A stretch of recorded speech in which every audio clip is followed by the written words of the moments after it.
everyone. I'm Nayaswami Asha, and we're continuing with the essence of the Bhagavad Gita, explained by Paramhansa Yogananda, as remembered by his disciple Swami Kriyananda.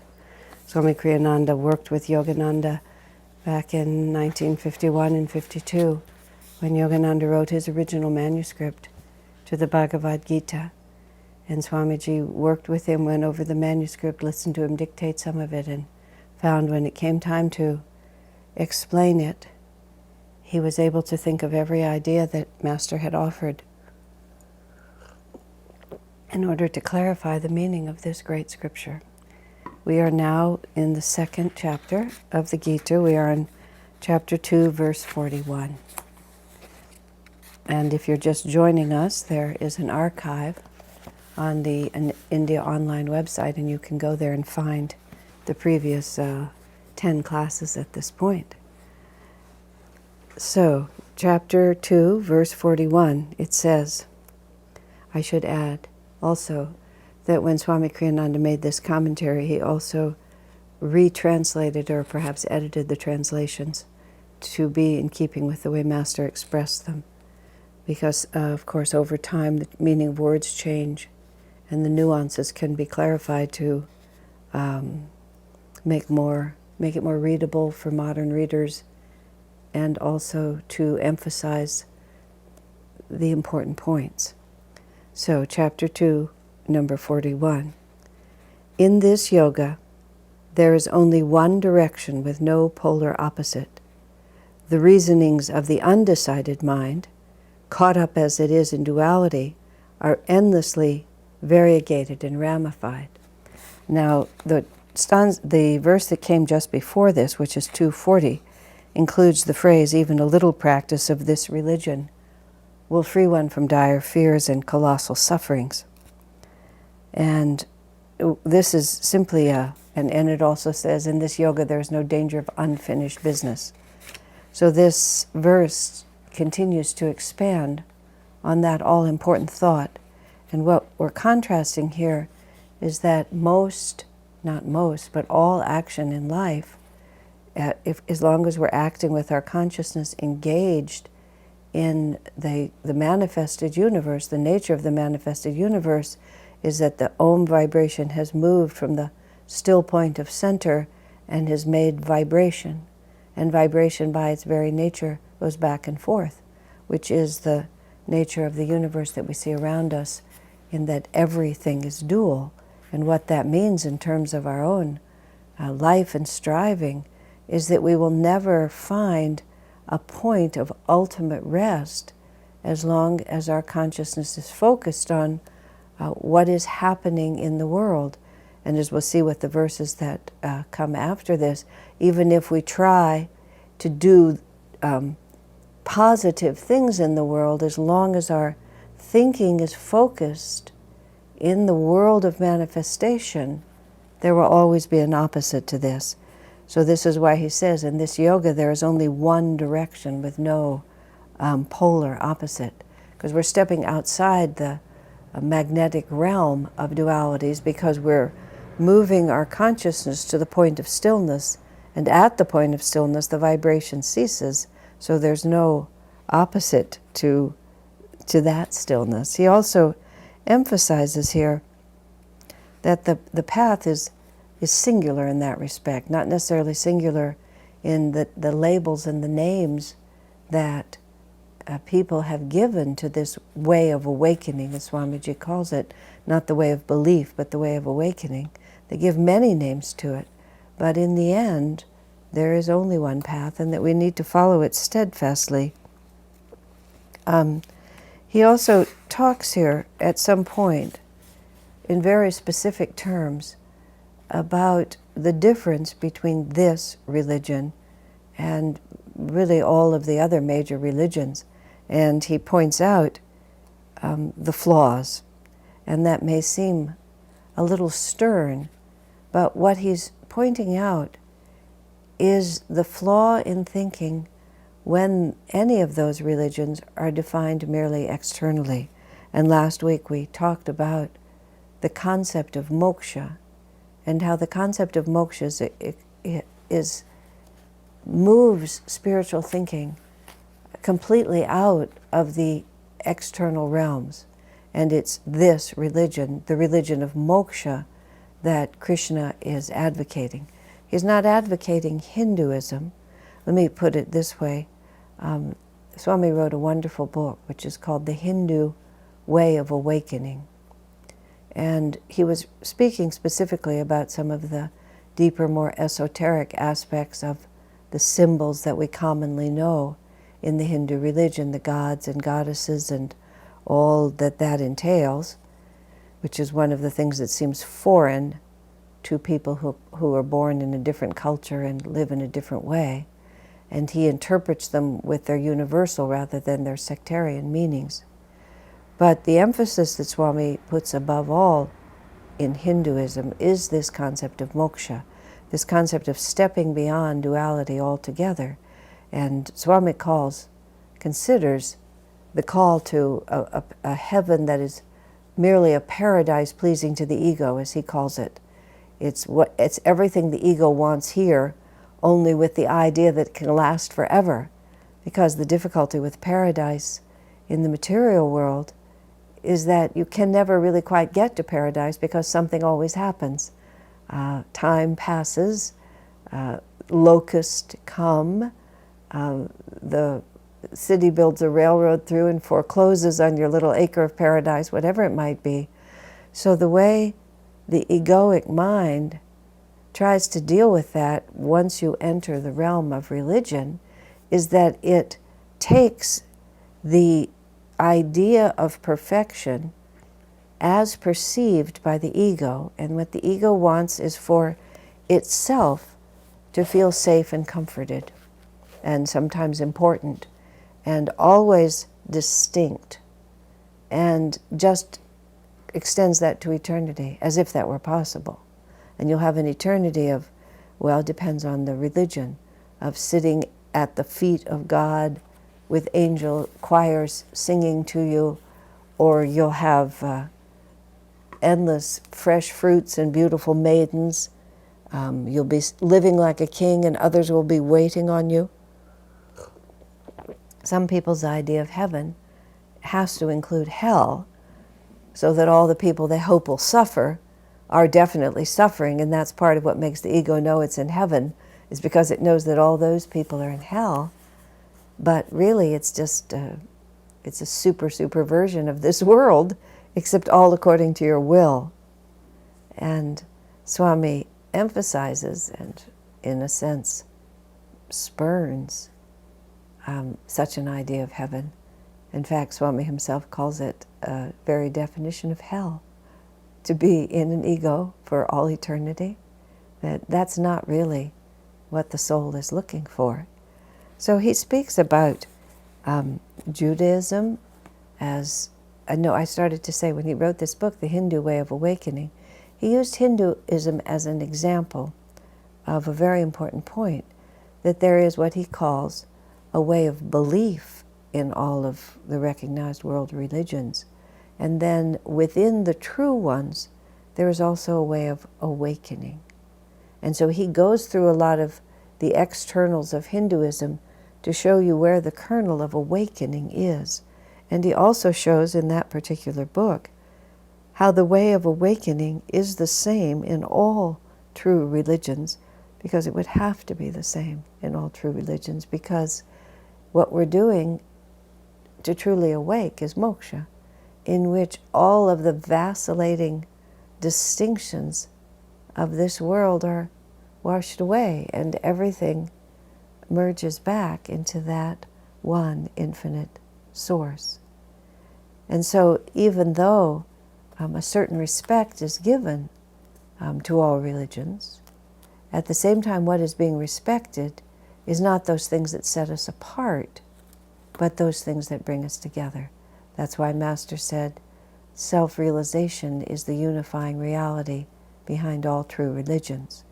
The interiorization of consciousness, the recognition that our true consciousness exists independently of external circumstances, and that our true fulfillment is measured by how deeply we have shifted our identity from egoic separateness to divine oneness.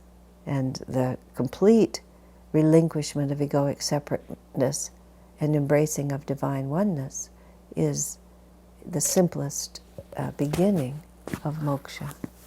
And so Swami speaks of Judaism, its preoccupation with the law, Buddhists having lost connection with the idea of moksha itself, and as he says, considering nirvana itself to be nothingness, which as Swami puts it, it's no surprise that so many opt to be bodhisattvas, because who among us wants to be annihilated? All of these are misunderstandings. And Christianity, too, has become focused on heaven and hell and the uniqueness of Jesus Christ, and not realizing that he merely represents for us the state of moksha that we're all coming to. Hinduism, too, Swamiji points out, is heavily laden with, millennia of external rituals and so on. But at least deep on the inside of it, through the Bhagavad Gita, that eternal freedom is maintained. Swamiji asserts, which is worth noting, that the reason that Hinduism has been able to maintain this connection with moksha when other religions have lost it is because it's never been institutionalized. Decision-making for orthodoxy has never been in the hands of one unified group, where it has been so in Christianity, certainly, even though there's been splits along the centuries. Nonetheless, the point of view is always that somebody, some institutional authority declares this is what we believe, whereas Hinduism has been allowed to flower wherever there is a divine spirit. And for those of us who grew up in the West, to enter into the Indian culture, even nowadays, meaning even as westernized as India is becoming, there's still that capacity seemingly on the Indian people to have this heartfelt recognition for true spiritual vibrations, and to almost just culturally to be able to discern. And yes, certainly false teachers arise in all situations, but there's a purity of heart that is part of the Indian culture, that it's easy to see how this teaching has been maintained all this time, because there's an ability to recognize and a willingness to trust that recognition, and an understanding of the importance of when you see spiritual freedom personified in front of you, you move toward that exemplar of these teachings and allow that vibration to come into you. There are still certain mistakes that are made. As Swami says, many people think that what Krishna teaches in the Bhagavad Gita is merely how to behave in this world, how to have good karma. And Swami makes it clear that the point is to overcome karma altogether. Good karma, which is to say that which uplifts you and brings good fortune to you, is certainly better than bad actions that take your consciousness down and away from expansion. But to merely continue even in the realm of good karma, even to be able to die and to go into the astral heavens and enjoy the blessings of all your good actions in most pleasant and beautiful circumstances, is never going to be enough. The point of the Bhagavad Gita is always to overcome the ego, which is to move your identification from the ego self to the infinite self. This chakra, the spiritual eye, represents the individual, the jiva, united with the infinite spirit, and the opposite pole of that chakra is the medulla, and this is where ego is centered. And when the jiva has identified with the egoic self, which is to say identified with the limiting conditions that seem to define the individual, the body, the culture, the age, the preferences, the likes and dislikes, then your consciousness is centered at the medulla. The more we train ourselves to be in tune with the divine, the center of our consciousness literally shifts to the spiritual eye. This is the whole spiritual path, is to change our identity from egoic self to infinite self. It's a very helpful image to have in mind, because even good karma, if we think I am the doer and I am getting good karma and this will come back to me and I will go to heaven for this, or I will ensure my own positive future, we're selling our own potential short. That will help, but even a little practice of the inward religion, where we begin to identify not with outward actions at all, and this is where, as we'll go further, giving the fruits of your actions, letting go of the fruits of your actions, that yes, the energy passes through me, but I don't think about what happens as mine, because we're shifting our identity from that which is ephemeral to that which is eternal.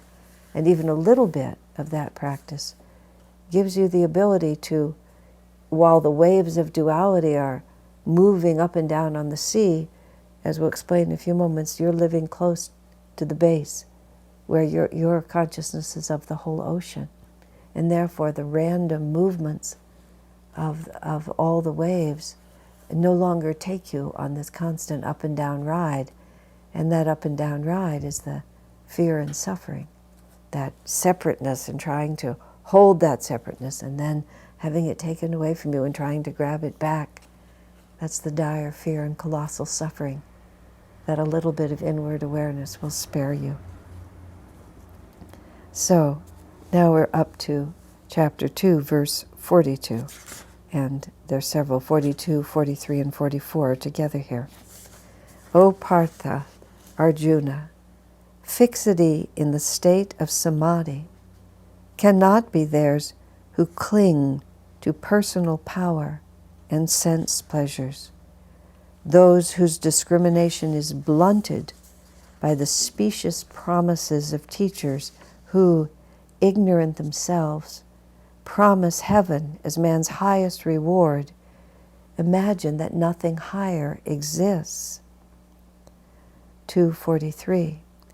Vedic rituals and other outward practices lead not to oneness with God, nor do promises, or the hope, of superior pleasures in the astral world. All these lead, rather, to repeated earthly births. 244. Those who, incapable of discriminating between right and wrong, seek personal power and superior sense pleasures, whether on earth or in the astral world after death, by the practice of Vedic rituals, deepen their ego attachment. They cannot achieve the inner equilibrium that comes through meditation, and miss also the one true goal of life, union with God. Swami emphasizes those who follow the superficial religious practices, even though they make great sacrifices in their quest for that fulfillment, whether earthly or astral, they miss the only true goal, which is union with God, because not even the best of karma can bring one to God. For any action performed with ego consciousness and with attachment to the results, because of that attachment, must return to their source, which is to the ego.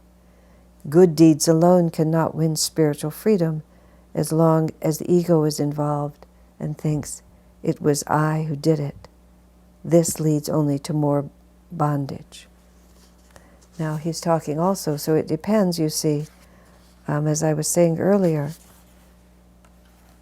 about what it is that we're trying to accomplish here. He speaks of, you cannot enter into that state of transcendence,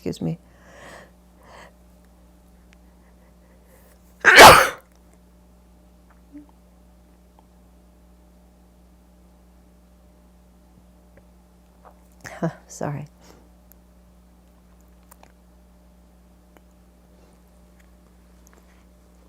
When when Swami Kriyananda heard that Paramhansa Yogananda had an inner incarnation as William the Conqueror, Swamiji was bewildered by that, because William the Conqueror was a great warrior who conceived of the necessity to take over the country that has become England. It wasn't really England when he took it over, in the sense that it didn't resemble what it resembles today. But as William, he mounted a huge invading army, went across the Channel from France, where he was well established, and just did this often brutal exercise of conquest and expanding the power of his kingship and his rulership in this world. And his life, at least superficially, when you look at it, especially through the eyes of superficial historians, seems very far from the life of an avatar. And Swamiji asked him, when you live a life like that, are you engaged in it? Are you committed to it? What's happening? And Yogananda said, the necessity of the mission has to be carried out, and often engages the avatar in actions that seem contrary to what we think of as the spiritual ideal. But Master said, inwardly, your consciousness is always free. And what he's saying here is exactly what's being described, that it's the intention of your actions. Are you doing this out of a clear feeling of yourself as a channel of infinite power, or are you doing it in the back of your mind with a sense of, I am the one doing this, and therefore the results of what's happened here will accrue back to me, and I will have done something good, and I will get the reward for that. Even the life of Krishna himself, although because he's there's so much myth around Krishna's life, but you still come back to it, that he was a warrior and he was a king. Arjuna and the Pandava brothers, they were warriors and they were kings. This is the whole theme of the Bhagavad Gita, that it is necessary to act, to see where Dharma lies, where righteousness can be expressed, and then it's necessary to fearlessly step into that and embrace it with all your energy. But then the discussion of the whole Bhagavad Gita is, what attitude do you have while you're doing that? And even more than attitude, what is your inner perception of what you're actually doing? Are you acting as a separate entity, and is your energy used to aggrandize the ego and to lift the ego up above all other egos and to compete and to compel other egos to bow? Or are you acting according to an inner inspiration in which the decision-making and the results of your actions, even though entered into wholeheartedly with 100% of my determination, are not being done for egoic objectives, but are being done as an instrument only of the divine power flowing through me? Master here says that one is not passive when you renounce egoic objectives. The alternative to egoic objectives is not passivity. That's still to be bound by the ego. He says it's dynamic action, but identified with the flow of the divine through. And he offers us this prayer to say, I will reason, I will, I will act. But then saying to God, guide thou my reason, will, and activity to the right path in everything. And as a preliminary understanding at this stage of our Gita commentary, this is what Master tells us to do. We have to reason, will, and act. But will that reason and will be guided by the egoic preferences of what I may get for this, or how I'm going to enjoy life after death? Or are we doing it purely out of a sense of identification as ourselves, of ourselves as that instrument? Swami describes that attachment to having life turn out a certain way, to our egoic preferences, which are all based on the principles of self-importance and pleasure. Even the whole elevated ideas, as I was saying, of the reward that we get for living rightly in this world is all just still an expression of the ego. When we're limited by the ego's preferences, it blinds us in all ways. And we don't even realize that the ego itself is the problem. And so we can't hear clearly what it is that God wants us to do, and we become confused. I remember at a certain point in my life, I had a very difficult decision to make, and I couldn't feel the right answer. And I was weeping that it's so difficult to know God's will. And Swamiji was compassionate, but not really sympathetic. In fact, he simply contradicted me. No, it's not hard to know God's will. And when I had to meditate on why it was so hard for me, it was because I had very strong ego-based preferences about what I was willing to do and even what I had the courage to face. And as long as those preferences, on one hand, I sincerely did desire to know what God wanted me to do. So that intention was there, but my fear of what His will might be for me, just simply, I laid it over as a self-protection. And therefore, because I was always clinging to this one thought, there was no clarity. It was static on the radio, as Swami puts it. I tried to tune into God's will, but at the same time I'd be humming my little ego-based protective mantras. I don't know if you've ever seen children do when someone says something they don't want to hear. They'll bang their ears together and go, ah, like that. I can't hear you, I can't hear you. Well, we think we're going to be different with God, but if the heart is very afraid of losing something it's attached to, or being forced to do something it thinks itself incapable of doing, it automatically throws up this static. And so I begun to understand that whenever I'm confused about what God wants me to do, instead of continually repeating, what do you want me to do, what do you want me to do, I have to go back into my heart and ask, what am I afraid of? What likes and dislikes am I holding on to that are vibrating just like little children putting their hands over their ears so they don't have to listen? The ego wants to protect itself and not listen. And so I ask myself, what am I afraid of? And how is holding onto that fear going to really serve me?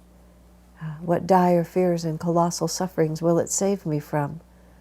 Or will it just enmesh me evermore in the round of reincarnation and the endless cycle of fear of losing? And sometimes I can't always in the moment relinquish the fear, but at least I understand what I'm praying for. Lord, give me the courage. Show me how there is a happiness beyond what my little mind is able to perceive and to grab at this point. Swamiji gives us a little picture here of the potential pitfalls of reincarnating, because sometimes people think, well, what's the difference? You know, things are going pretty well right now. But Swamiji reminds us that once we become embroiled in a whole new set of circumstances, new families, new relatives, new friends, he says, think of all the weeping mothers life after life, scolding wives, domineering husbands, wayward children, and outraged neighbors, all of them conspiring to hold one onto the wheel of rebirth. Wise it is who, when the chance comes to seek God, seizes it with both hands. It's such a sort of dear and clear way to put it. Master was nothing if not emphatic. I was saying earlier in these webinars, excuse me, Master was not, if you go back, Master was not sentimental. he called a spade, is the way he put it. There was a woman in our community who had an illness that was ultimately going to be fatal for her. Thank you. Hold on a moment.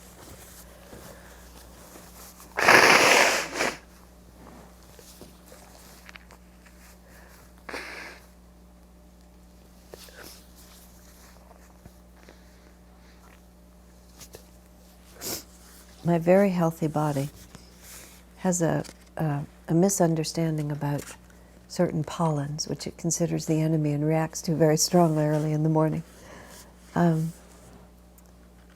This woman was sick, and she had AIDS, actually. She was early on in the AIDS epidemic.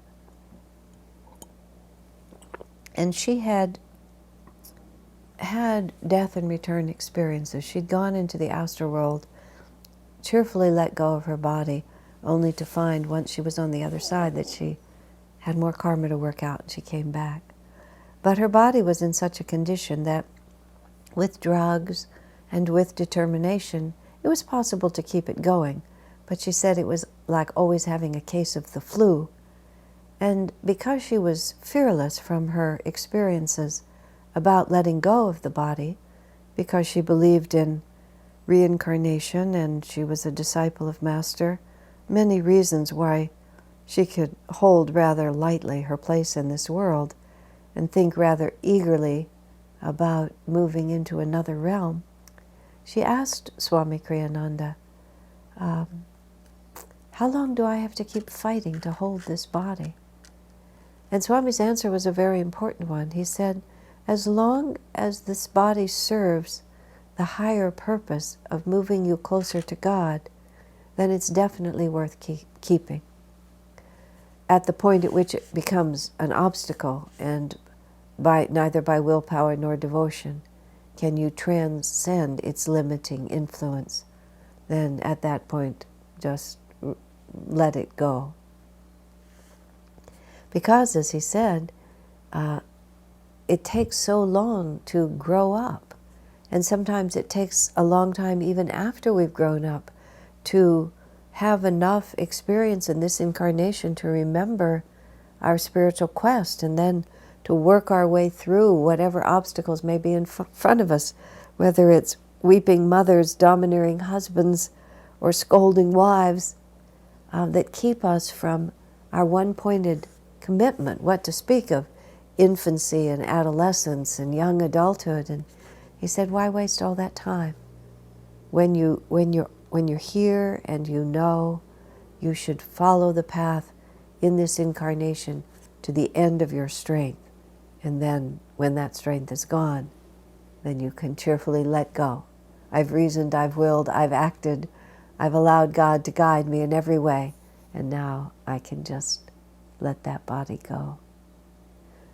But we shouldn't face the prospect of just letting it go lightly, because not only are there the natural obstacles that are in front of us, but there's always the possibility that something will tempt us and we'll become embroiled again. Swami himself talks about previous incarnations of his own, in which he had attained a very high state of spiritual realization, Sabbakalpa Samadhi. But then some, as put piece of pride, a little bit of doubt, got in his way, and is one of the readings that he'd had, I think it was the Brigu reading, you quarreled with your guru, and then that set him off again. We have the interesting story in the Christian tradition of the apostle Judas, and there were 12 apostles. These were highly advanced souls, long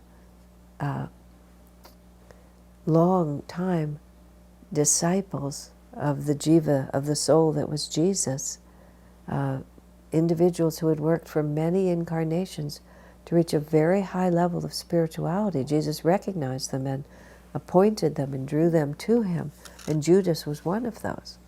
But Judas had a little bit of attachment to money and to worldly power, and he essentially quarreled with his guru.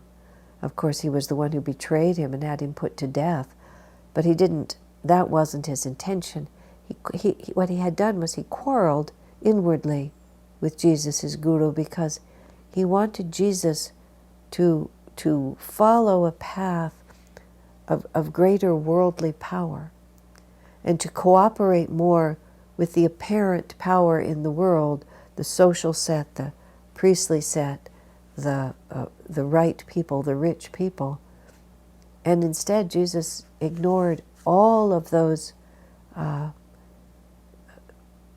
superficial sources of influence in the world and clung only to his inner directives. And Judas, in betraying Jesus to the authorities, was hoping to force Jesus to declare his power and to stand up with the power that Judas knew it was in him. It wasn't as if Judas actually lost faith in Jesus' power. It's that he quarreled with the method that Jesus was using and took matters into his own hands and pushed Jesus by having him be arrested. But it never occurred to Judas that Jesus would allow himself to be taken and allow himself to be executed. And when that happened, as soon as Jesus responded the way he did, and instead of coming forth in power and glory as Judas knew he could, in the way that Judas wanted him to, which is in the ways of the world, Judas repudiated his betrayal, tried to give back the money he'd been paid, and then went and hung himself. He just ended his life because it was the only way he could think to expiate what he knew to have been a terrible sin, because he allowed his ego preferences to overcome his divine connection. But you see, even for a very, very great soul, reincarnation is fraught with danger. And that's the point that Swami wants to tell us. He wants us to know that we should take advantage of what we have and not play lightly with it.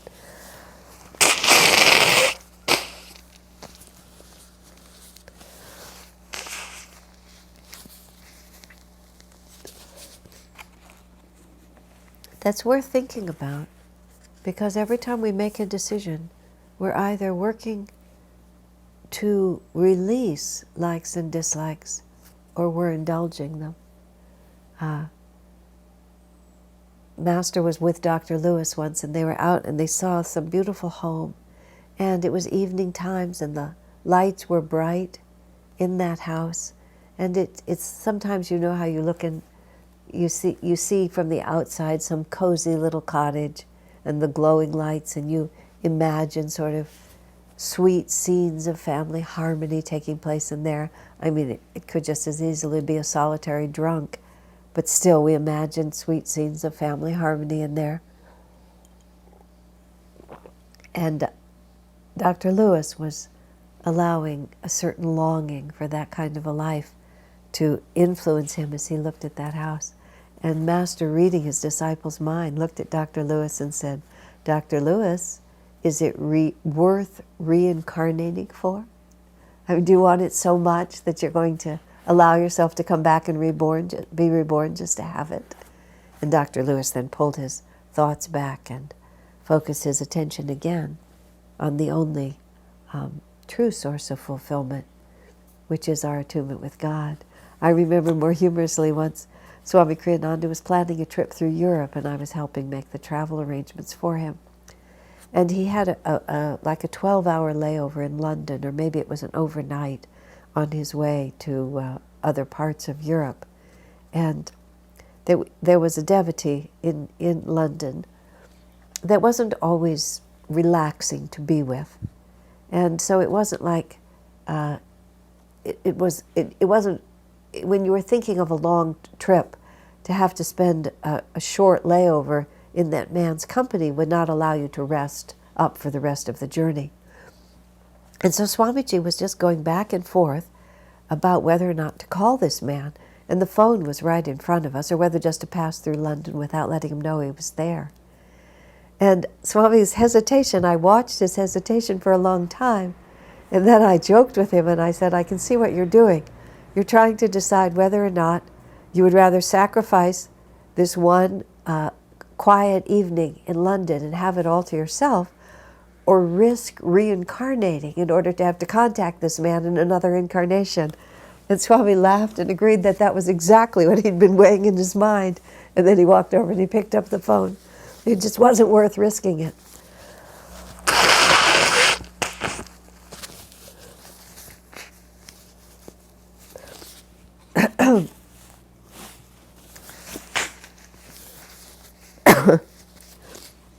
If you're going to have to face it sooner or later, better to face it now. It was just as simple as that. Now, in this context, I just want to tell one story, which was really quite a story. There was a situation in our community where one man was committed to one woman, but instead he broke that commitment and went to be with someone else who really proved to be his more appropriate partner. And when the one to whom he had been committed, the day after that happened, Swamiji invited all three of them and a few others of us who were friends to come to his house for dinner. And he even asked the two women who had been in love with the same man, to cook dinner together. We were all friends. It wasn't as if we didn't know each other. But one woman had been deeply disappointed. And Swami suggested that we had just all come together and have dinner together. And when he suggested that, I couldn't think what he was thinking. And so I reminded him that there was a certain deep sorrow that had entered into the harmony of these friendships. Did you know what happened yesterday? Is what I said to Swami. And Swamiji said, of course. He said, but right now, everyone knows what the distress and unhappiness is about. He said, if we can face into it now, he said, the power of that elevating of our energy to a higher level, he said, we'll take everyone through this karma immediately. He said, why wait to some future incarnation when the details of this are forgotten, but all that's left is this nameless animosity and confusion. He said, meet the karma at the crest, and that's when you can really overcome it. And to the credit of all concerned, they did. It's true that they weren't always able to hold it at such a high level, but all of them said afterwards that being able even to do it once made it so much easier to know where they were going and what it would feel like when egoic preferences were transcended. Meeting karma at the crest is the phrase that Swami used, instead of just waiting, as most people do, for the energy of it to dissipate, for the karmic wave to become as small as my present consciousness. And then, because I'm no longer troubled by it, I think I've overcome it. But outlasting something until you forget about it, forget about the details, is not the same as overcoming. Forgive my struggle to speak today. It just seems to be a very odd morning. Because this is live in India in the evenings, and I'm living in California. This is early morning for me. We'll start in on the next verse, which is 2:45. The Vedas teach that the universe is a mixture of three basic qualities, or gunas. Your duty, Arjuna, is to free yourself from all three, as well as from the dualities of nature. The way to this achievement is to remain ever calm in the self, free from any thought of either acceptance or possession. Acceptance meaning acceptance of this as my limited reality, or defining myself as possessing this. Master goes on to explain what the gunas are, and in explaining the gunas, it really gives us an idea of how to overcome them.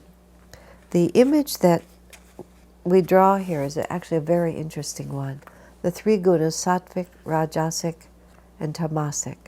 Tamasic is darkening, rajasic is activating, and sattvic is calm. What the reason Krishna urges Arjuna to overcome all three is that the intention is not merely to be in the calm aspect of nature, but to be outside of these moving waves at all times. And the image that Swami draws here, that's really a beautiful one to see, is he says, think of the ocean as being the infinite spirit. And then the wind blows across the ocean and whips it up, agitates the calmness of the ocean, and then waves rise from the ocean. All of those waves are nothing but the ocean moved from their calm state, moved from the calm state of merged into the whole, and lifted up and made separate by this vibration of the wind in this case. And then every wave has three parts to it. It has the part that's the widest part that's still connected to the whole ocean. It rises out of the ocean. And then there's the energy middle, which is the rajasic part, the activating part that is pushing this wave up. And then there's the very crest of the wave, where the tip of the wave is as far as it can ever be from the whole of the ocean. Of course, the nature of waves is that you can never just push that wave up and hold it there. No matter how powerful it is, even as you lift it up, the ocean is a corresponding trough is created. And this is the duality of nature that Krishna also tells us to get away from. Because as long as something is pushing up from the ocean, there's always also a force that's pulling down, and inevitably, no matter how high that wave becomes, no matter how powerful, that contrary force will always pull it down again.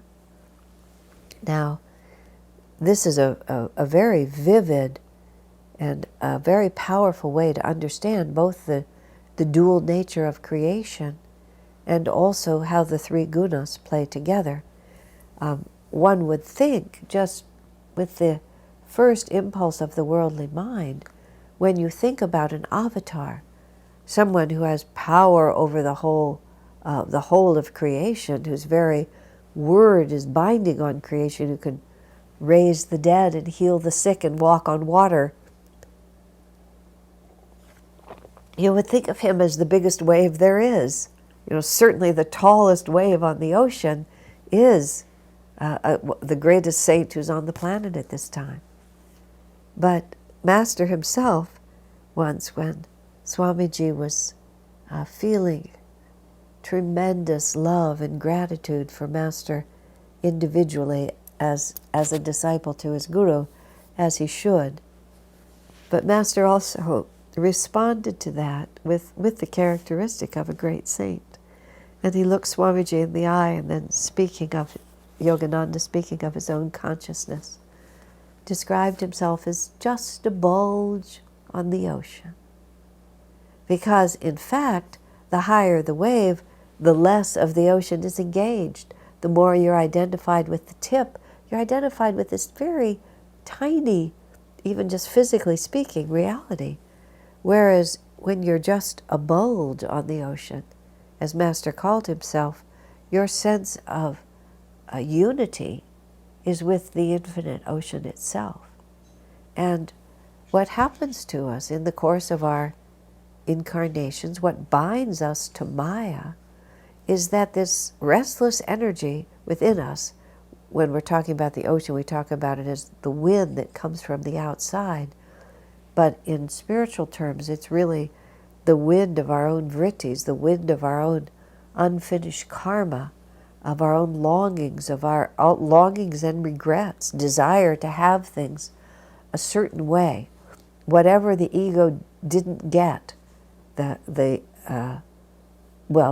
unfulfilled likes and dislikes that it has, the longing for that house or the longing to avoid what we consider to be an unpleasant circumstance, the fear, whatever it might be, that's the agitating force of Rajoguna. It just tells us that we have to make some change, something has to be done. And we start applying energy to bringing about the ego-defined and ego-desired result. We start lifting our wave, because we imagine that what we're longing for will be found in the power created by our individuality. I will be a better, more richer businessman than you. You are competing against me for this position, so I will do what I can to push you down so that I can come up. This is what I want. This is what I have to have. All the specific little identifications that separate us from a greater reality, we imagine that that is where our fulfillment lies. And so we race with Rajasic energy to the tamasic point. Sometimes we think of tamasic as low energy, and that's another definition of it. It's low energy compared to the infinite.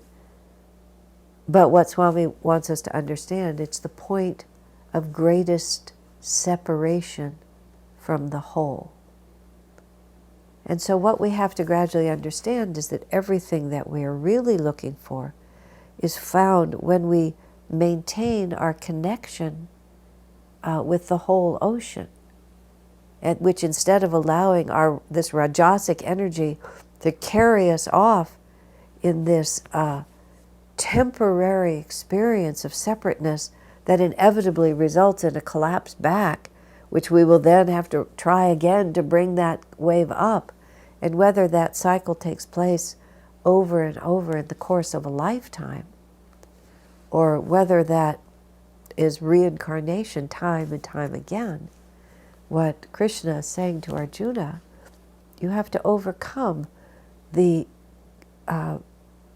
endlessly perpetrating quality of these three gunas, and seek no longer to separate yourself, but to act always with an awareness of the whole. And then even, oddly enough, though the world may see you as singular, the actual quality of your consciousness is unified. So in this sense, you see, Master was powerful when he was Yogananda. Krishna was powerful when he was Krishna. Master was powerful when he was William the Conqueror, and other great historical figures that he has also been. But that power, he never separated himself in his own consciousness from the whole ocean. Even when, and this is where the image breaks down, even when that energy extended out and seemed to stand alone, his own identification was always with the whole ocean. So his identification was sattvic in that sense, whereas the worldly person's identification is with what I am doing. I did this work and I got this result. And later on in the Gita, we talk at great length about action without desire for the fruits of action, action without the expectation of action, action without the identification with the action. I mean, the wave can rise, but if the identification is with the whole ocean, and that wave is consciously being offered as an expression of the whole ocean, instead of offered as an individual breaking away from that whole. Now, only experience really can show us what freedom lies in letting go of what everyone thinks is the thing most to be prized, which is the self-aggrandizement that comes to people. I've been very amused when people would compliment Swamiji, and he would say God is the doer, and people would argue then with him. yes, but God has to have an instrument, but so on like that. And I would watch people try to insist, try to paste back on him some egoic involvement with the achievement that he had just told them was not really his own. And Swamiji would sort of bewilder us a little bit at times until our sophistication, our subtlety of spiritual understanding refined. Because Swamiji acted in this world with tremendous initiative and creativity and accomplished vast numbers of things. I mean, prodigious creativity doesn't begin to describe it. And he would often, especially during some of those extraordinary creative years, he would often regale us when we would have a satsang and we would gather, and he would come with a prepared list of all the things that he had accomplished in the weeks or the month or even the year that had just passed. Wrote this book, did this music, recorded these internet video shows, went on this lecture tour, established this part of the institution, resolved the problems here, raised this amount of money. I mean, it was just so varied, and that didn't even count all the personal counseling and the letters and everything he'd written. And he would just run it off, and people who didn't know better would think just exactly, Swami's pushing this wave higher and higher and drawing more and more attention to the little pinnacle that's Kriyananda. But then he would just explain to us that this beyond human capacity achievement was beyond human capacity, but was effortless when you maintained your connection and your identification with the infinite ocean, just as simple as that. And he would try to explain to us, you just put your attention at the spiritual eye. He would explain to us repeatedly how he created. You put your attention at the spiritual eye. I will reason, I will act, I will. But guide thou my reason, will, and activity in everything. And he would say, Lord, I need a melody. I need a book. I need to understand this verse of the scripture that I'm trying to interpret. I need to know the solution to this interpersonal problem. I need to know which way we should turn. And he said, as long as you're connected with that greater reality, then it all just flows through you effortlessly. All the striving effort of the wave to become separate is working against the power of the ocean. And once we just feel and know ourselves, as Master said, just a bulge on the ocean, then all the power of the ocean can flow through us, with us always maintaining that deep and fulfilling connection. God bless you.